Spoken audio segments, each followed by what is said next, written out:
আসসালামু আলাইকুম, সবাই কেমন আছেন? আরো 1.5 বছর আগে বলছিল আমার এক ইন্ডিয়ান ভাই, তোমরা জি হাসিনারা ভাগিয়ে দিলে এখন তো তোমরা না খেয়ে মরবা। দেখো আর 6 মাস পরে তোমরা ভাতের জন্য আর ডাইলের জন্য হাহাকার হাহাকার করবা, তোমার কাছে কোনো টাকা থাকবো না। পরে আমি বললাম যে ঠিক আছে ভাই, আমরা এমন একটা বাঙালি জাতি, আমরা ভাই ইনশাল্লাহ কেউ ছাড়া বেঁচে থাকতে পারবো না। আমরা আল্লাহর প্রতি ভরসা রাখি, ঠিক আছে?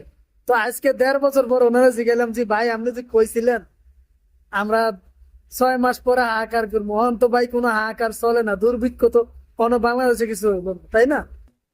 পরে কইতাছে কয় না এখন হয় না, পরে এক সময় হইব, এই কথা কইতাছে।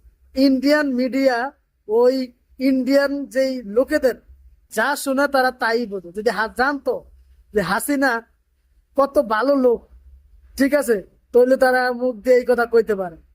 ইনকিলাব ইনকিলাব, জিন্দাবাদ জিন্দাবাদ।